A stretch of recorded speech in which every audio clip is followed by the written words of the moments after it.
Okay, peeps, welcome back. So today we're going to be talking about 2 ways YieldMax ETFs can make you rich in 2024.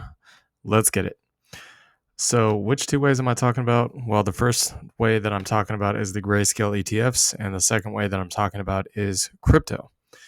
As you guys know, crypto in general is timeline specific. So every 4 years there is a bull market. The last one we had was in 2021. The one that we had before that was in 2017. In 2013, and so on and so on. So you already know that the one that's coming in 2024, 2025-ish is just right around the corner. We've stated before that the Bitcoin halving is next April, I believe late next April. So how exactly could this make you more money?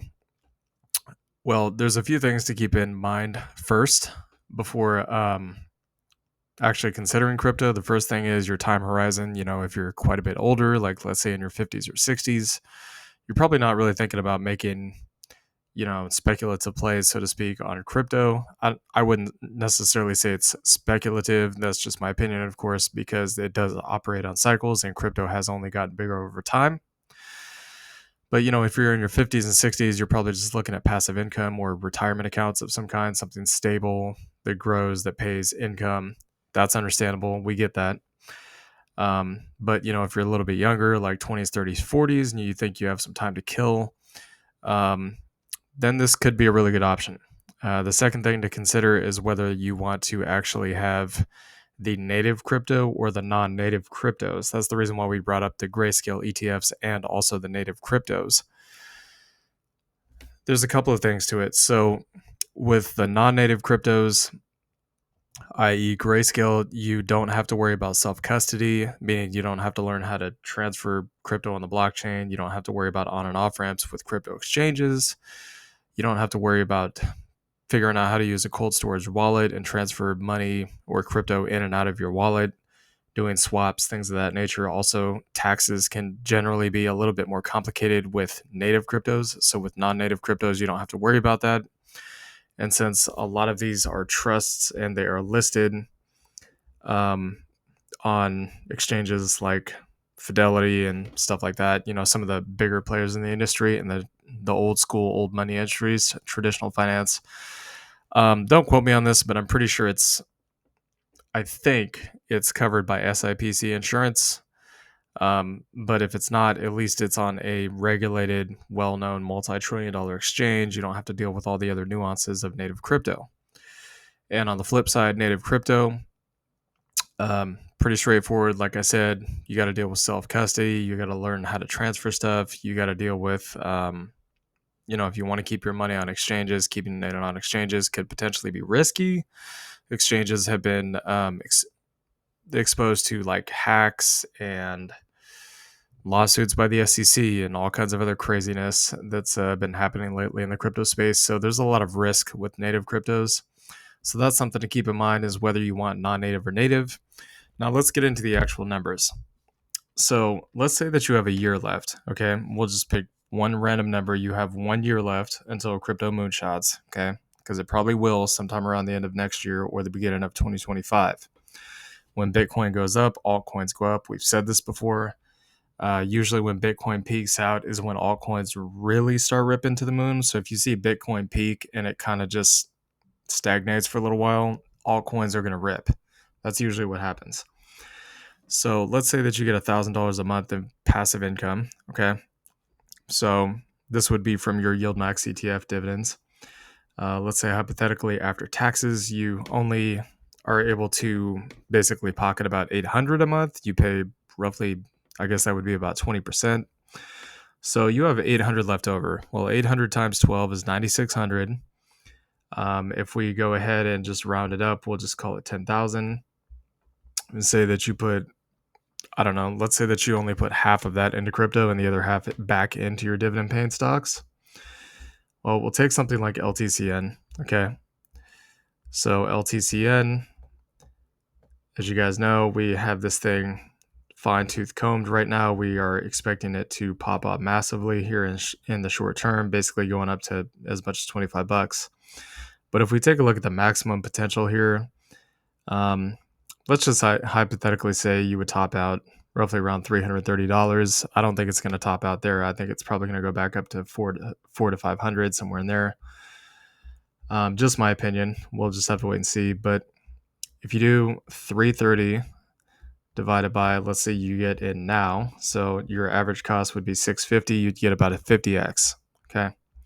So if you put 5,000 in and you get a 50x, you would make this much money. Now that's a lot of money. So basically, what you could do, this is what I would do if it was me. I would cash out at this point right here, okay, this number, and then I would obviously set aside money for taxes, and then I would put the rest of it back into dividend-paying stocks.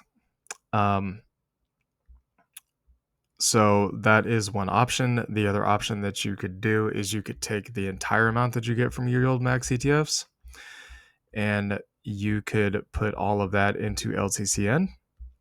And this could be the potential you'd be looking at. Now, let's say it only did half that, went to $170. We'll divide that by 650, just assuming that everything remains the same. Of course, it may not. That's always a risk if you get into late into these cryptocurrencies. So even with the initial amount, this is how much you would have. And then we basically just times that times 2, assuming you put double the amount in.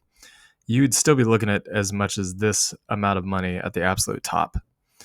So you basically just take the after-tax dollars, move that money over into dividend-paying stocks, and that's pretty much how you would massively increase your passive income over time. And then you could rinse and repeat on the next crypto cycle, just basically build out the passive income after the crypto bull run.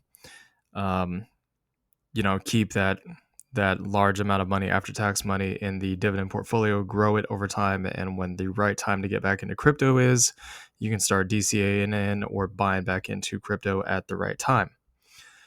So another option that we can take a look at, that I think, just my personal opinion, of course, that has absolutely massive upside potential. Another good one would be Graph. As you guys can see, it is sitting here on support. It's kind of ranging between this 17 cents down to 5 cents. So it's roughly about the middle of that range right now. And the peak is, we'll just say the peak is at roughly about $2.20 a share. And we'll just say hypothetically, okay? So 220 divided by, we'll just call this 13 cents. You'd be taking a look at roughly about a 17x. If you put 5K of your dividends into that, this is what you'd be looking at. If you put double, this is what you'd be looking at. Okay. Another example that we could use here is Engine. This is one that I really like a lot. It's a gaming crypto. So you guys can see that the low was kind of at 22 cents. We're not sitting far off that right now, so it's a great time to get in. You can see it's roughly about historical lows, pretty much. So we'll assume that the future top will be somewhere right, I would say maybe 330 or $3.35. We'll just round it down and say 330 for simplicity's sake. So we'll divide that by 25 cents. You get about a 13x. So you get your 5K times 13x. If you wanted to double that down and say, okay, I'm just going to put everything after tax into crypto, that's what you'd be looking at. Another good example that we could use here that I think also could potentially have a lot of massive upside is Decentraland. This is another one. So this is kind of like a gaming metaverse mix. It's not really just one or the other. So you guys can see it's pretty much sitting at historical support right here, roughly around 50 cents or 50 to 27 cents. So it's right about the middle of that. And again, we'll just say that the future peak would be at basically $4. It could potentially be much, much higher than that. We're just picking a rough number here. Basically, we're picking the total amount of touches that was most common in the previous peak. So we basically do that times your initial investment. That's what you'd be looking at. If you wanted to times that by 2, that's what you'd be looking at. Now let's just take a hypothetical example here, and we'll say that this is what you got. Okay. So we take the cost basis off. We'll reduce by 20% in taxes. So you take 20K off of that. That's what you'd be left with. Add your initial investment back into it. We'll pick a random YieldMax ETF here. Assuming that they are still around at that time, which in my opinion they will be, because I think that next year we're going to have a market melt up, meaning that the markets are going to be pushing to new all-time highs while the Fed's cutting rates.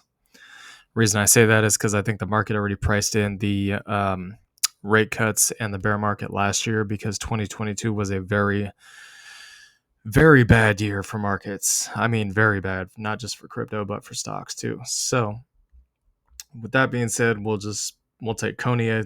Well, maybe not Coney, because when crypto peaks out, that'll peak out too. We'll take another one. We'll say I don't know. We'll say AMZ, for example. So we'll divide this by 2093 and you basically times it by 50 cents. So as you guys can see, this is pretty much what your monthly income would be before taxes, and that's with just basically 100K out of the gate. That's not even 100K after taxes. So, and then you could basically take this money, spread it out into other less volatile, less high yielding monthly dividend paying stocks and ETFs, and eventually dividend growth stocks as well, and just keep growing until the next crypto halving. So again, this is not financial advice. This is just the two ways that you guys can really max out the opportunity that's in front of you if you want to. If you don't want to, you don't have to. That's entirely your choice. So anyways, hope y'all enjoyed this video. Please like, comment, and subscribe, and we'll see y'all later. Peace.